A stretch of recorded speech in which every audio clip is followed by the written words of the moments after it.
नमस्कार दोस्तों, कल हमने एक वीडियो बनाई थी किस तरह से जो एयर इंडिया की जो फ्लाइट थी जो क्रैश हुई थी, 270 लोग मारे गए थे। इसमें एक और प्रवेश बड़ा खुलासा हो रहा है। बिल्कुल। दरअसल एयर इंडिया ने क्रैश से पहले ब्रिटेन की चेतावनी को नज़रअंदाज किया था। इस तरह की एक खबर छपी है जिसमें यह कहा गया था कि फ्यूल स्विच के इंस्पेक्शन को गैर जरूरी माना था। यह खबर है कि एयर इंडिया के बोइंग 7878 विमान के क्रैश से 4 हफ्ते पहले ब्रिटेन की सिविल एविएशन अथॉरिटी यानी CAA ने फ्यूल कंट्रोल स्विच पर चेतावनी जारी की थी और यह कहा था एयर इंडिया ने FAA की सलाह को गैर आवश्यक बताते हुए जांच नहीं कराई थी। यानी ये पहले से ही आगाह किया था कि अपने जो फ्यूल स्विचेस है उसको इंस्पेक्ट किया जाए, क्योंकि हमने देखा कि इस केस में जो कट ऑफ हो गया था जो फ्यूल स्विच था और उसके बाद उसको ऑन किया गया, तब तक इंजन तक फ्यूल सप्लाई नहीं हुआ और जिसके बाद ये वाकया हुआ। दरअसल एक खबर इसको लेकर एक छपी हुई है, वो पहले मैं आपको बता दूं, फिर हम इसके बारे में डिस्कस करेंगे। ये दरअसल जो खबर छपी है वो एयर इंडिया के बोइंग 787 के अहमदाबाद में क्रैश के कई गंभीर सवाल खड़े होते हैं। इस दुर्घटना से सिर्फ 4 हफ्ते पहले, आप सोचिए, एक महीने पहले ब्रिटेन की सिविल एविएशन अथॉरिटी ने इसको लेकर एक अहम चेतावनी दी थी। और सुनिए, चेतावनी सिर्फ इतनी नहीं थी, इसके बाद क्या थी, इसमें जो चेतावनी दी गई थी वो ड्रीम लाइनर सहित 5 मॉडलों पर जांच का भी निर्देश दिया था।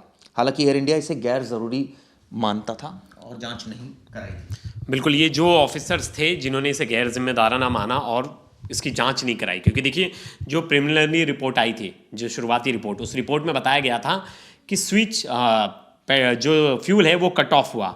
कट ऑफ, हाँ, और फ्यूल मतलब एक तरह से फ्यूल कट ऑफ हुआ, मतलब वो तो बंद ही हुआ होगा, किसी कारणवश बंद हुआ। तो दोनों पायलट की बात सुनाई दी, मतलब दोनों पायलट बोल रहे कि उसने पूछा तुमने बंद किया, उसने बोला नहीं, मतलब दोनों पायलट ने बंद नहीं किया।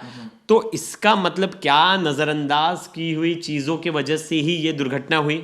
हाँ, उसके वजह से ही ये सब रिपरकर्शन हमें देखने मिला उसके वो। और कहीं भी मैंने देखा बहुत सारे लोग पायलट्स को दोषी मान रहे हैं, कहीं भी ये रिपोर्ट में नहीं बताया गया है कि पायलट दोषी हैं।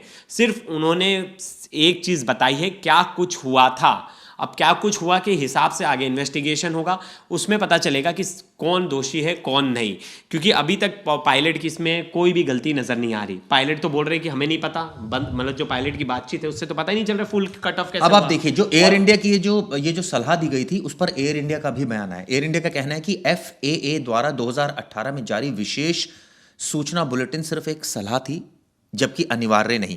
ये 2018 की बात कर रहे हैं, जबकि ये 4 हफ्ते पहले की बात है जिसमें एयर इंडिया के बोइंग 787 विमान के क्रैश से 4 हफ्ते पहले ब्रिटेन की सिविल एविएशन अथॉरिटी ने फ्यूल स्विच कंट्रोल पर चेतावनी जारी की थी। ये तो मतलब कितना गंभीर है, कितना गंभीर मामला है। मतलब आपने इतना, अगर छोटी मोटी चीज़ों को भी आप इतना नज़रअंदाज कर रहे हो, मतलब कितना सीरियस चीज़ है। और क्यों नज़रअंदाज किया गया, इसका जवाब आना चाहिए एयर इंडिया की तरफ से। कौन वो अधिकारी थे, किनके पास ये अथॉरिटी थी इस पर जवाबदेही की, उन पर जवाबदेही बनती। और वो ऑफिसर्स अगर अभी तक सीट पे हैं, अपने बैठे हैं, तो मुझे लग रहा है ये सबसे ज़्यादा खतरनाक है। कहीं ना कहीं वो जो केस है, वो जो इन्वेस्टिगेशन है, उसकी भी दिशा को मोड़ सकते हो, वो उस पर भी कहीं ना कहीं प्रेशर बना सकते हो। और ऐसा होता है। जो देखिए, जो विमान जो क्रैश हुआ था उस मॉडल भी चेतावनी की लिस्ट में जारी था। अब किन किन मॉडल्स को चेतावनी दी गई थी मैं आपको बताता हूं। बोइंग 737, बोइंग 757, 767, 777 और 787। ये 787, हाँ, ये सब मॉडल्स शामिल थे और इन मॉडल को के खिलाफ चेतावनी दे चुकी थी FAA। लेकिन चिराग जी, एक चीज़ सोचने वाली है कि ये रिपोर्ट्स अब जब सामने आ रही हैं, तो क्या इसके बाद एयर इंडिया की तरफ से सिर्फ जस्टिफिकेशन दिया जाएगा या कार्रवाई भी की जाएगी, कि सिर्फ अपने लोगों को बचाने के लिए लगेंगे कि कौन वो ऑफिसर्स थे जिन्होंने नज़रअंदाज किया, जिन्होंने इस पर ध्यान नहीं दिया। इसमें जो एयर इंडिया ने बुलेटिन को गंभीरता से नहीं लिया, इस पर AAIB यानी इन्वेस्टिगेशन जो ब्यूरो जिसने इन्वेस्टिगेट किया पूरा इस मामले को कि प्लेन क्रैश क्यों हुआ, उन्होंने शुरुआती जांच रिपोर्ट में क्या लिखा है वो आपको बताता हूं। एयर इंडिया से मिली जानकारी के मुताबिक, सुझाव के मुताबिक निरीक्षण इसलिए नहीं किया गया क्योंकि SAIB सिर्फ सलाह थी और यह अनिवार्य नहीं था। उनका कहना है, एयर इंडिया का इसमें पक्ष आया था कि ये सिर्फ सलाह थी, कोई ये मैंडेटरी नहीं था कि ऐसा करना है। VTANB विमान पर 2019 और 2023 में थ्रॉटल कंट्रोल मॉड्यूल बदला गया, लेकिन यह बदलाव फ्यूल कंट्रोल स्विच से संबंधित नहीं था। इस तरह की जानकारी AAIB की रिपोर्ट में मेंशन है। अब सवाल ये उठता है कि भाई, अगर ऐसी एक सीरियस एडवाइजरी जारी की गई थी, क्या ये वाकई सलाह थी या इसको मैंडेटरी इसको फॉलो करना था? ये अब आने वाले वक्त में पता चलेगा जब वो रिपोर्ट। और मुझे लगता है सलाह भी दी थी तो चेक करने में क्या जाता था। सही बात है, बिल्कुल, सुरक्षा से रिलेटेड मामला। अगर हमें कल को कोई दूसरा देश हमें किसी चीज़ सुरक्षा नीतियों को लेकर अगर हमें सलाह देता है तो कंपल्सन थोड़ी ना होता है। आईबी की जो इनपुट होती है वो कंपल्शन थोड़ी ना होती है, वो इनपुट होती है कि इस तरह की बात सामने निकल कर आ रही है, आपको वो उन चीज़ों पे फॉलो करना है, उस पर आपको ध्यान देना। तो नहीं दोगे ध्यान तो इस तरह की दुर्घटना होगी। अब देखिए बहुत सारी ऐसी चीज़ें हैं जो निकल कर अब सामने आ रही है, लेकिन चिराग जी एक चीज़ तो मुझे लग रहा है शुरुआती जो है कि मुझे पर्सनल उस पे लग रहा है कि अभी पायलट पर जिस तरह से आरोप रोपण किया गया वो कहीं ना कहीं ठीक नहीं था। मुझे लगता है अभी बहुत सारे लोगों ने लिख दिया अरे पायलट की गलती। मुझे तो अभी तक कहीं नहीं दिखाई दे रही पायलट की गलती, क्योंकि जो स्टार्टिंग इन्वेस्टिगेशन है उससे कहीं नहीं पता चल रहा है कि पायलट की गलती है। उसमें सिर्फ ये बताया जा रहा है कि फ्यूल कट ऑफ हुआ, लेकिन उस फ्यूल कट ऑफ के बारे में पायलट को भी जानकारी नहीं थी। क्या ये टेक्निकल फॉल्ट था या ये कोई मैनुअल फॉल्ट था, इसी की तो जांच होनी है। इसी की जांच होनी है और इसकी जांच कब तक होती है ये देखना होगा, क्योंकि देखिए कल जो है राम मोहन नायडू उनका भी बयान आया, जो एविएशन मिनिस्टर है, उन्होंने कहा कि हम इस पर हम कुछ बोलेंगे नहीं, अभी तो ये स्टार्टिंग रिपोर्ट है, प्रिलिमिनरी रिपोर्ट है और शुरुआती जांच में हम ज़्यादा कुछ इस पर टिप्पणी नहीं कर सकते जब तक डिटेल इन्वेस्टिगेशन रिपोर्ट नहीं आएगी और वो रिपोर्ट एमएचए से जब तक होम मिनिस्ट्री से वो नहीं होगी, अप्रूव नहीं होगी कि उस रिपोर्ट में क्या कुछ है, क्या खामियां हैं, जब तक सेटिस्फाई नहीं होंगे तब तक हम उस पर कुछ बोलेंगे नहीं। क्योंकि लेकिन आपको एक चीज और बता दूं कि जो AAIB की रिपोर्ट आई थी उसमें मेंशन किया गया था कि बोइंग और जीई, जो जीई जिसने इंजन बनाए थे और बोइंग जिसका विमान था, इनको लेकर कोई एडवाइजरी जारी नहीं की गई थी अभी, क्योंकि अभी पूरे मामले की जो जांच है वो चल रही है। इसमें हम सबको पता है कि 270 लोगों की इसमें मौत हुई थी, लेकिन अब जिस तरह से ये बात सामने आई कि ब्रिटेन ने पहले ही एडवाइजरी जारी की थी, इसको लेकर बहुत ही गंभीर ये एक तरह से कहा जाए सवाल है। और ऐसे में क्या आने वाले वक्त में इन फैक्ट्स को इनकॉर्पोरेट किया जाएगा? बहुत सारे, और मुझे लगता है कि ऐसा नहीं है कि सिर्फ हमारी इन्वेस्टिगेशन एजेंसीज ही इस पे इन्वेस्ट करिए। फॉरेन की एजेंसीज अपने लेवल पे वो खुद भी टेक्निकल चीज़ों पे वर्कआउट करती हैं, ढूंढने की कोशिश करती हैं कि क्या सच में फ़्लाइट से ऐसी चीज़ हो सकती है, क्योंकि हर कंट्री अपनी एयरलाइन। सवाल एक और भी उठता है, अगर उन्होंने इसको लेकर कुछ शंका जाहिर की थी तो किन बेसिस पर उन्होंने शंका जाहिर की थी और उसका निवारण क्यों नहीं किया गया इमीडिएटली? और ये भी देखना होगा ना कि क्यों डाउट्स क्यों क्लियर किया है, बिल्कुल डाउट्स क्यों उन्होंने रेस किया था और उसी का जवाब देना। लेकिन जो जवाब दिया गया है उनके तरफ से कहा जा रहा है कि बस सलाह थी, मैंडेटरी नहीं थी। तो आपने सलाह ले लेते, देख लेते, उसमें तो कोई बहुत बड़ी बात नहीं थी आपके लिए। इतनी बड़ी एयरलाइन चला रहे, अगर कोई सलाह दे रहा है देख लेते। सिक्योरिटी कंसर्न से ही रिलेटेड सलाह था ना, ऐसा तो था नहीं कि कुछ ऐसी सलाह थी जिससे आपका बहुत ज़्यादा नुकसान हो रहा है। तो अब अगर लोगों की सिक्योरिटी इतने हार्म होगी, मतलब इस तरह से अब कोई भरोसा कर पाएगा? पता चला अच्छे, मतलब बोइंग को अच्छे फ्लाइट्स में से एक माना जाता है, उसमें सेफ्टी फीचर्स कहा जाता है सबसे सेफ फ्लाइट्स हैं। और जिस तरह का बोइंग हमारे यहाँ जो गिरा है वो सबसे पहला बोइंग है उस मॉडल में जो अभी तक पूरी तरह क्रैश हुआ है। इससे पहले कोई इस मॉडल का बोइंग क्रैश नहीं हुआ है।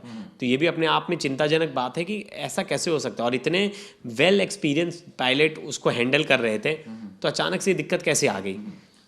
कल हमने आपको पूरा सीक्वेंस बताया था कि कुछ ही सेकंडों में ये फ्लाइट टेक ऑफ हुई थी और उसके बाद क्रैश हो गई थी। जो फ्यूल स्विच था वो कट ऑफ हो गया था और ये कैसे हुआ इसकी जांच जारी है।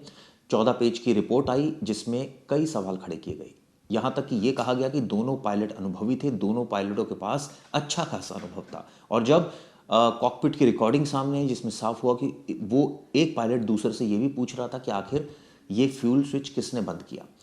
जब उन्होंने ऑन किया तब तक बहुत देरी हो चुकी थी और उसके बाद ये हादसा हुआ। लेकिन अब जिस तरह से 4 हफ्ते पहले ब्रिटेन की चेतावनी को नज़रअंदाज किया गया, इस तरह की खबरें हैं। बोइंग विमानों के फ्यूल कंट्रोल स्विच चेक करें, ज़रूरत हो तो रिपेयर करें और बदले, ये तक कहा गया। आप सोचिए, और उसके बावजूद नहीं किया गया तो इसको क्या कहा जाए? बिल्कुल बिल्कुल। और अब इसको लेकर जो मुझे लगता है चिराग जी, अब इनके पास ज़्यादा समय नहीं होगा और जो है कि स्पीड इन्वेस्टिगेशन शुरू हो चुकी है।